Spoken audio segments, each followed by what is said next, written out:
यावर्षी मानाच्या श्री खुनी गणपतीची या ठिकाणून पालखीला सुरुवात होणार आहे मिरच्या मारुतीपासून।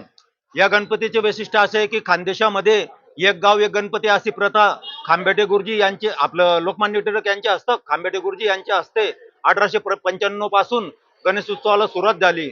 एक गाव एक गणपती अशी प्रथा लाभलेला व नवसाला पावणारा हा सार्वजनिक मानाचा गणपती म्हणून याला ओळखलं जातं। महाराष्ट्रामध्ये देखील या गणपतीचे नावलौकिक आहे व पारंपरिक पद्धतीने ताड आणि मृदुंगच्या जय घोषात ज्ञानोबा तुकारामच्या जय घोषात मिरवणुकीला सुरुवात होते।